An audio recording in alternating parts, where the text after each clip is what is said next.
Hello students, आपके अपने YouTube channel learn like Gurukul में आपका स्वागत है। तो मैं हूं अमित सर और आज आपको पढ़ाने वाला हूं हिंदी व्याकरण। हिंदी व्याकरण में होने वाला है छंद।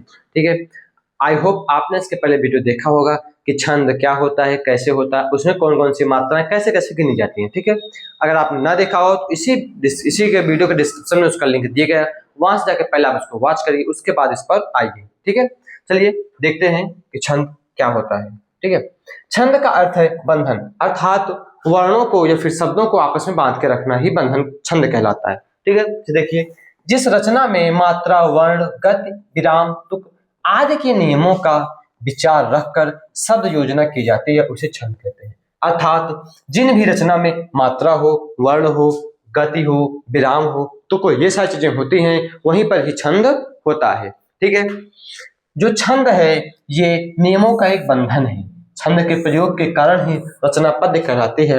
यदि किसी पद्य में कोई भी छंद या छंद ना हो, छंद ना होने का अर्थात उसमें मात्रा ना हो, यति ना हो, तुक ना हो, गति ना हो, विराम ना हो, तो समझ जाइए वो पद्य बन ही नहीं सकती कभी। ठीक, वो एक कहानी बन जाएगी। ठीक है, चलिए देखते हैं आगे। हमें कक्षा 10 में पाठ्यक्रम के अनुसार 4 छंद को पढ़ना आवश्यक। कौन कौन से? सोरठा, रोला, दोहा और चौपाई। आज हम इन्हीं 4 टॉपिक पर बात करेंगे और इन्हीं को आपको समझाएंगे। इनमें जो 2 एग्जाम्पल लेंगे, उदाहरण लेंगे, उसकी मात्रा गिनना कैसे है, ताकि आप एग्जाम में यदि कोई दोहा आ जाए, उस मात्रा गिन के बतानी हो तो आप आसानी से गिन सको। ठीक, चलिए देखते हैं। सबसे पहला क्या है? सोरठा। इसके प्रथम और तृतीय चरण में 11-11 मात्राएं और द्वितीय एवं चतुर्थ चरण में 13-13 मात्राएं होती है। यह दोहे का उल्टा होता है। अभी ये दोहे का उल्टा, इस बात को आप भूल जाए। ठीक है, अब बस इतना ध्यान दीजिए, इसके प्रथम और तृतीय चरण में 11-11 मात्राएं, द्वितीय और चतुर्थ चरण में 13-13 मात्राएं। अर्थात ये हमारा हो गया प्रथम चरण, ये हो गया तृतीय चरण, ये हो गया द्वितीय चरण, ये हो गया चतुर्थ चरण। तो इन सब में मिला करके पहले और तीसरे में 11-11 हो, दूसरे और चौथे में कितनी मात्राएं हो? 13-13 मात्राएं। ठीक है, चलिए गिन के देखते हैं। गिनना शुरू करते हैं। हमारी मात्राएं पूरी होती भी है कि नहीं होती है। ठीक, चलिए देखिए, सा है, सा पे छोटा की मात्रा है, 1 मात्रा। ना है, ना पे कोई मात्रा नहीं तो 1, इसके 1 लघु होगी। ता का भी लघु होगा। सु पे छोटा की मात्रा है तो लघु होगा। माँ पे अनुस्वार, आपने नियम, यदि आपने इससे पहले वीडियो देखा तो उसमें नियम में है, यदि किसी अक्षर पर अनुस्वार लगा है तो क्या होगा? दीर्घ होगा। क्या होगा? गुरु या दीर्घ, उस पे लगेगा 2। गा पे 1, ला पे 1, जिस तरह से ऊपर दिया गया है। बा पे आई की मात्रा है तो ये गुरु बन जाएगा। ना पे कोई मात्रा है तो ये लघु बन जाएगा। माँ और ना दोनों लघु है। ठीक है, प्रा जो है ये लघु है। ठीक है, जब कोई भी संयुक्ताक्षर किसी शब्द में पहले स्टार्टिंग में शुरुआत में आ जाए तो उसको लघु ही मानते हैं। अगर बीच में आएगा या फिर लास्ट में आएगा तो उसके पहले के वर्ण को हम दीर्घ बना देंगे। ठीक है, या फिर गुरु बना देंगे। अब माँ पे हो की मात्रा तो गुरु बन जाएगा। दा पे कोई मात्रा नहीं तो लघु बन जाएगा। ता पे कोई मात्रा नहीं लघु, ना पे कोई मात्रा नहीं तो लघु। पा पे छोटा की मात्रा तो ये भी लघु। ला और का पे कोई मात्रा तो ये भी लघु बन जाएगा। भा और रा पे कोई मात्रा तो ये भी क्या बन जाएगा? लघु। अब गिनिए, पहले आपको केवल यहां तक गिनना है, यहां तक। ये पहला चरण है, ये दूसरा। पहले चरण गिनिए कितनी मात्रा है? 1 2 3, 1 4, 2 6, 7 8, 2 10 से 11, कितनी मात्राएं होंगी? 11 मात्राएं। ठीक, अब ध्यान दीजिए, पहले चरण में 11 मात्राएं मिल गई। क्या तीसरे चरण में भी 11 मात्राएं अगर मिलती हैं तो ये एग्जाम्पल सही होगा, वरना गलत होगा। गिनिए इसमें। सा पे कितनी सा, रा और दा, इस पे कोई मात्रा है नहीं है, था इसको लघु मानेंगे, सा, रा और दा को। अब देखिए, जो इसमें सा है, इसमें सा पे कोई मात्रा नहीं है तो लघु। सा पे ओ की मात्रा है, सा पे को तो क्या होगा? गुरु।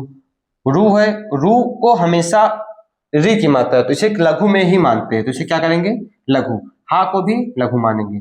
अब ना पे आई की मात्रा है तो क्या होगा? गुरु, और इस ना पे कोई मात्रा नहीं तो लघु। अब गिनिए से कितनी मात्रा हो गई? 1 2 3, 1 4, 2 6, 2 8, 2 10, 1 11, कितनी मात्रा होंगी? 11 मात्रा होंगी। ठीक, हमें पहले और तीसरे चरण में 11-11 मात्राएं मिल गई हैं।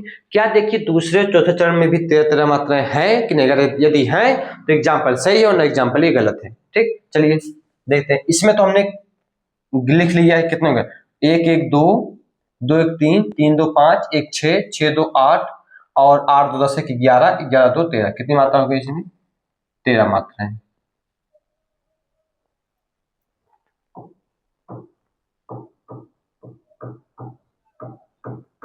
तेरह मात्रा, ठीक है। अब चौथे चरण देखते हैं कि ता पे छोटा की मात्रा है तो लघु होगा, ला भी लघु है, सा पे बड़ी की मात्रा है तो दीर्घ बन गया, भा पे कोई मात्रा नहीं तो लघु बन गया, रा पे एक की मात्रा है दीर्घ बन गया, सा पे कोई मात्रा नहीं तो लघु बन गया, ना पे एक की मात्रा तथा दीर्घ बन गया, या फिर गुरु बन गया, हा पे कोई मात्रा नहीं तो लघु बन गया, जावला पे कोई मात्रा नहीं, ये भी क्या बन गया? लघु। अब गिनिए, 1 1 2, 2 2 4, और 4 1 5, 5 2 7, 7 1 8, 8 2 9, 9 1 10, 10 2 12, मैं कहीं गलती नहीं है क्या? 1 1 2, 2 2 4, 4 1 5, 5 2 7, 7 1 8, 8 2 9, 9 1 10, 10 2 12, ठीक। इसमें एक मात्रा की कमी आ रही है, तो देखिए कहां से कमी आ रही है। ये देखिए, हमने इसमें 2 2 4 1 5, 5 2 7, 7 1 8, 8 2 10 11, 12 1 13, सही तो है मात्रा, ठीक। चलिए अब अगला एग्जांपल देखते हैं। अगला क्या है? अगला हमने भी क्या पढ़ा, इसके पहले हमने क्या पढ़ा? हमने पढ़ा सोरठा, अब पढ़ेंगे रोला। आपने दोहा और चौपाई को कक्षा 9 में ही पढ़ लिया होगा, ठीक है, लेकिन यहाँ पर भी उसको इसी सिलेबस में मिलाया गया है, मिला के एक किया गया है। इसमें पढ़ना क्या होता है बेसिकली? सोरठा रोला, क्योंकि अब 9 में इसको पढ़ चुके हैं, उसको सिर्फ आपको रिवीजन करना रहता है, ठीक है। अभी आपने सोरठा देख लिया, अब देखें क्या रोला। रोला कहते किसे हैं? यह सममात्रिक छंद है, इसमें 4 चरण होते हैं और प्रत्येक चरण में 24 मात्राएं होती हैं। 11 और 13 मात्राओं पर क्या होता है? अर्थात विराम होता है, देखिए यहाँ पर विराम, यहाँ पर विराम लगा है, 11 और 13 पर ही लगा हुआ है। अब इसे मात्राओं को गिनेंगे, ठीक है। इसी तरह से आप सभी एग्जाम्पल में, सभी दोहों में, चौपाई में, सोरठे में आप मात्रा गिन सकते हैं। हमें इस लाइन को मिला करके 24 मात्रा पूर्ण करनी है, और जहां पर ये विराम लगा, यहाँ पर ये कॉमा लगा, इसने के दूर पर 11 मात्रा या फिर 13 मात्रा कंप्लीट करना है, ठीक है। चलिए करके देखते हैं। ना पे किसकी मात्रा है? छोटी की मात्रा है, परंतु इसके बाद क्या है? ये क्या है? संयुक्त अक्षर है ना, तो इसके पहले क्या बन जाएगा? ये जो अक्षर है ये बन जाएगा गुरु, बन जाएगा लघु, और ला क्या बन जाएगा? लघु। का जो है गुरु है जो है गुरु है, ना जो है ये क्या बनेगा? देखो इसके बाद चंद्रबिंदी है ना, इसे चंद्रबिंदी कहते हैं। इसके इसे अनुस्वार लगा हुआ है, तो अनुस्वार के पहले का वर्ण क्या हो जाएगा? हमेशा जो है ये वर्ण क्या बनता है हमारा? बिल्कुल सही, ना लघु होगा, और हा जो है गुरु होगा, ठीक। इसके बाद अगला देखते हैं, जा गा और ता, ये तीनों लघु है, लघु। माँ पे एक ही मात्रा है तो गुरु, का कोई मात्रा नहीं तो लघु, हा पे बड़ी की मात्रा है तो गुरु, और ठा पे किसकी मात्रा? छोटी की मात्रा है तो लघु, का और ना पे आ की मात्रा है, क्या हो जाएगी? गुरु हो जाएगी। अब गिनिए, पहले इतना फिर इतना गिनेंगे, ठीक है। 2 2 4, 4 2 6, 6 2 8, 8 1 9, 9 2 11, इसमें कितनी मात्रा हो गई? 11 मात्रा हो गई, हुई कि नहीं हुई? इसमें गिनी क्या? इसमें 13 मात्रा है, 3 2 5 1 6, 6 2 8, 8 1 9, 9 4 13, इसमें कितनी हो गई? 13 मात्रा हो गई, ठीक। अर्थात 11 और 13 मात्रा पर यति लगा है कि नहीं? अर्थात कोई तुक लगा है, यति या फिर विराम है कि नहीं है? एक कॉमा है ना, ये हो गया। अब दूसरा लाइन है कि पहले आप इस दोहे को पढ़ भी लेना, निर्बल का है नहीं जगत में कहीं ठिकाना, रक्षा साधन उसे प्राप्त हो चाहे नाना। आपको इसे याद भी करना है, ये नहीं सिर्फ इसे मिलाना है, आपको इसे याद, दोहे को याद भी रहना चाहिए, तब तो एग्जाम में लिख पाएंगे। आपको एग्जाम में जो ऊपर में लिखा है इसे दर्शाना बहुत ही जरूरी है, ठीक है। यदि आप इसे दर्शाएंगे तो एक जो टीचर का होता है अट्रैक्शन जो होता है, आकर्षण ज्यादा बढ़ता है आपके प्रति, आप एक कॉपी को अच्छे से चेक करेगा तो आपको अच्छा नंबर मिलेगा, ठीक। अगला है रक्षा, रा तो छोटा है, ठीक है, इसलिए इसको एक मानेंगे। इसके बाद छा पे आ की मात्रा है तो इसे क्या मानेंगे? गुरु मानेंगे, ठीक। और एक चीज ध्यान दीजिए, जब हम गुरु मानेंगे इसे, ठीक है, आप एक चीज ध्यान दीजिए कि जो छा है, छा ये संयुक्त अक्षर है, आपको पता ही नहीं, ये छा और ये त्रा और ये ज्ञान, ये तीनों संयुक्ताक्षर है। अगर आपने पढ़ा होगा हिंदी व्याकरण में तो ये पता होगा आपको, ये तीनों संयुक्ताक्षर होते हैं। तो अभी हमने नियम क्या पढ़ा है? संयुक्ताक्षर से पहले जो वर्ण आता है वो भी गुरु बन जाता है, अर्थात ये भी क्या बन जाएगा? गुरु। और छा पे आ की मात्रा है ही तो ऑलरेडी ये भी गुरु बन जाएगा, ठीक। चलिए आगे, सा पे आ की मात्रा गुरु, धा और ना पे कोई मात्रा नहीं तो लघु, ऊ पे छोटा, ऊ तो भाई छोटा ही है तो इसलिए लघु, सा पे की मात्रा है तो गुरु। देखो अब प्रा पहले आ गया, ठीक है, तो क्या करेंगे इसे, हम प्रा को क्या मान सकते हैं, देखिए हम क्या मान सकते हैं, अगर यदि ये संयुक्ताक्षर होता इसमें कोई मात्रा ना होती, कोई बड़ा मात्रा होता, इसे हम लघु ही मानते, लेकिन इस पे एक मात्रा आई है इसलिए इसे दीर्घ मानेंगे। क्यों आई है, कि देखिए इसे दीर्घ मानेंगे क्यों, क्योंकि इसके पीछे भी हमें संयुक्ताक्षर देखने को मिल रहा है, उसके पहले जो भी वर्ण आएगा चाहे जैसा हो उसे हम गुरु ही मानेंगे। इसके बाद ये क्या हो जाएगा, ये हो जाएगा लघु। ठीक, इतना आपको समझ में आया कि नहीं आया। अब देखिए हो क्या है, हो पे ओ की मात्रा क्या हो जाएगा गुरु, चा क्या है आ की मात्रा गुरु, हा पे एक मात्रा है तो गुरु, ना और ना पे ये तो गुरु गुरु ही आ की मात्रा है। अब चलिए काउंट करिए, 2 2 4, 4 2 6, 6 1 7, 7 2 9, 2 11, इस पे भी कितनी मात्रा हो गई, 11 मात्रा हो गई, हुई कि नहीं हुई। इसमें देखिए 2 1 3, 3 3 2 5, 5 4 9, 9 4 13, ये भी हो गई 13 मात्रा।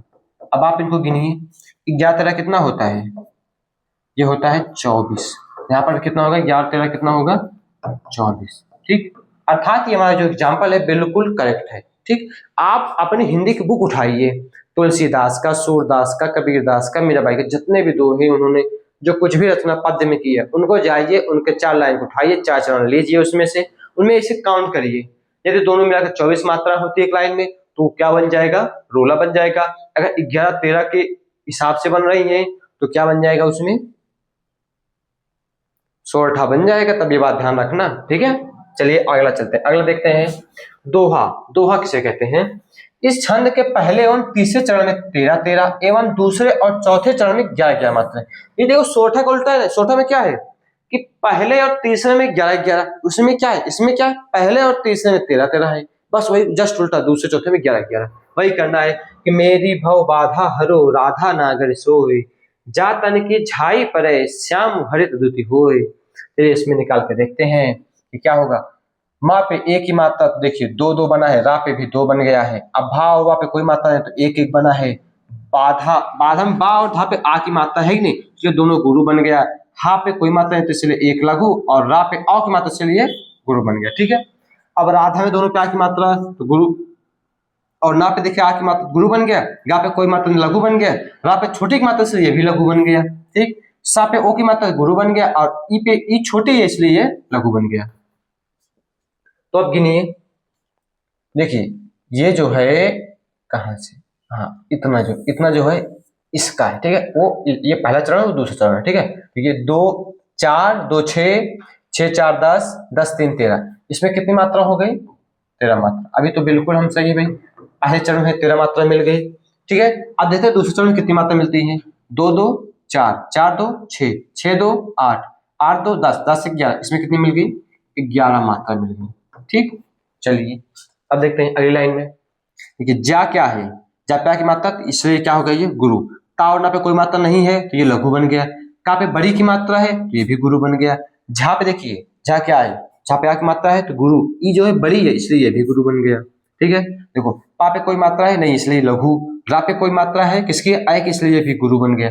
अब यहाँ से अलग हुआ है। ठीक है, अब देखो जब कभी भी आगे क्या आ जाए संयुक्ताक्षर आ जाए, यदि उसमें कोई बड़ी मात्रा ना हो, छोटी मात्रा, उसे हमेशा लघु ही मानेंगे। अगर यदि उसमें कोई बड़ी मात्रा आ जाती है तो उसे क्या मान लेंगे गुरु, और पीछे वाले को छोटा की मात्रा इसलिए क्या मानेंगे इसे लघु। ठीक है, हा को क्या मानेंगे लघु, रा पे छोटी की मात्रा ता है ये सब लघु हो जाएगा, और दा पे छोटा की मात्रा छोटा ऊ की मात्रा, ता पे छोटे ई की मात्रा है इसलिए दोनों लघु हो गया, हा पे ओ की मात्रा इसलिए गुरु, और ई पे छोटी की मात्रा, ई मतलब समझ लो ई तो छोटी है ही ऑलरेडी तो ये हो जाएगा लघु। ठीक है, अब गिनिए 2 2 4 2 6 6 4 10 10 3 13, इसमें कितना हो गया 13 मात्रा। अभी हम बिल्कुल सही लास्ट चरण देखते हैं, 2 1 3 3 3 6 6 2 8 8 2 11 मात्रा।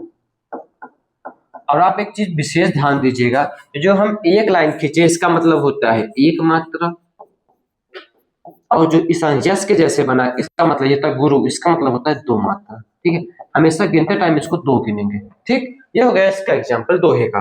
अब चलते हैं अगले चौथे की तरफ, और ये हमारा होने वाला लास्ट, ये क्या है चौपाई के प्रत्येक चरण में 16 मात्राएं होती हैं और अंत में 2 दीर्घ भी होते हैं, यानी कि चौपाई की अलग अलग से पहचान है। अगर अंत में कोई 2 वर्ण आए, यानी कि जो 2 अक्षर आते हैं, 2 अक्षर जो भी आएंगे वो हमेशा क्या होंगे, गुरु होंगे। क्या होंगे? गुरु। बस इतना ही ध्यान देना है आपको। जो लास्ट में, अंत में, उस लाइन के अंत का जो शब्द हो, जो 2 वर्ण हो, हमेशा गुरु हो। सीधा मारिए चौपाई है भैया, चौपाई के नीचे उसको रुकना ही नहीं है। ठीक, चलिए इसी तरह से हम देख लेते हैं एग्जाम्पल।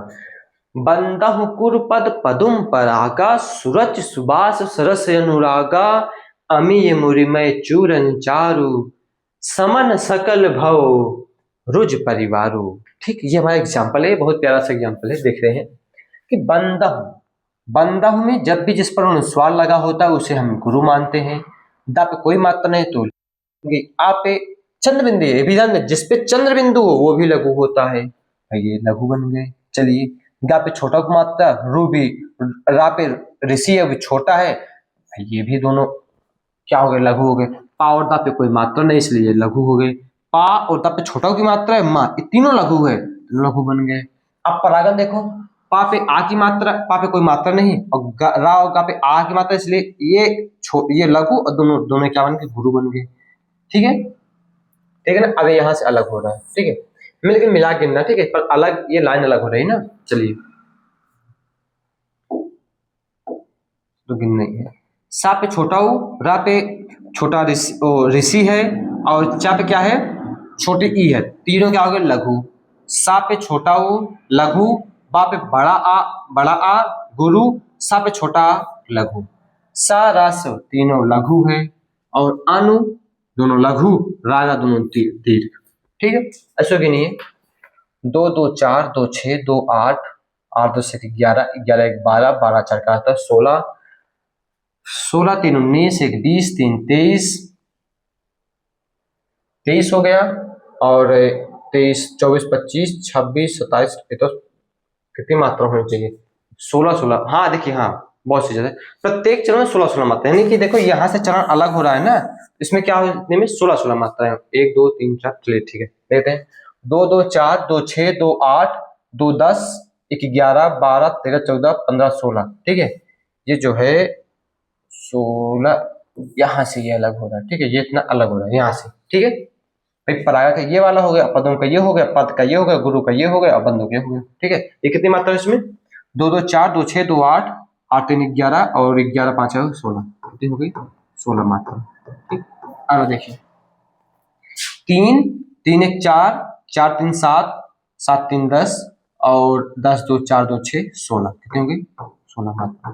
ठीक है, प्रत्येक चरण 16 मात्रा मिला करके क्या हो जाएंगी, 32 मात्रा है। ठीक है, अब इसमें चलिए, आमीय में सब में छोटा है तो क्या हो गया, ये 3 लघु हो गए। माँ में बड़ा ऊ है तो गुरु, रा पे छोटी माँ और या का हो गया क्या, लघु। चा में बड़ा ऊ है तो क्या हो गया, क्या हो जाएगा, गुरु हो जाएगा, और रा और ना में क्या होगा, छोटा लघु हो जाएगा। भैया देखो, चा पे बड़ा आ और रा पे ऋषि तो है, लेकिन जो ये ऊ क्या है, वो बड़ा लगा है, इसलिए क्या हो जाएगा, गुरु हो जाएगा। ठीक है, अब यहाँ से अलग हो रहा है। अब समन में 3 लघु, सकल में 3 लघु, भव में 2 लघु, रुज में 2 लघु, पारी देखो, पारी में 2 लघु और यारू में 2 गुरु हो गए। अब काउंट करिए, 3 2 5 5 3 8 2 10 2 12 4 16, कितनी मात्रा हो गई, 16 मात्रा। इसमें 3 3 6 2 8 2 10 2 12 4 16, कितनी हो गई, 16 मात्रा। तो यहीं पर होता है हमारा ये सोरठा रोला दोहा चौपाई समाप्त होता है। तो आई होप आपको ये चारों जो छंद हमने पढ़ाए समझ में आया होगा। लेकिन एक चीज, अगर आपने बिना कॉपी पेन के बैठे होंगे, इससे लिखा नहीं होगा, तो मुझे जहां तक लगता है अक्सर स्टूडेंट जो है बाद में भूल जाते हैं। यदि आप हमारे पढ़ाने के बाद इसे पूरा नोट करते हैं, एक बार खुद से भी इसे पढ़ते हैं, तो जहां तक है आपके माइंड में ये 100% फिट हो जाएगा। अगर आपको मात्रा जो हमने भी गिना, संयुक्ताक्षर के पहले का जो स्टार शुरू में आता है उसको लघु मानते हैं, अगर वही बीच में आ जाए तो उसके पहले का वर्ण गुरु बन जाता है। ये चीज आपको जानना हो तो इसी वीडियो के डिस्क्रिप्शन में लिंक दिए गए, वहां पर जाइए, और इसके जो पहले हमने वीडियो अपलोड किया है उसको देखिए और समझिए उनकी मात्राओं को गिना कैसे जाता है। सो धन्यवाद।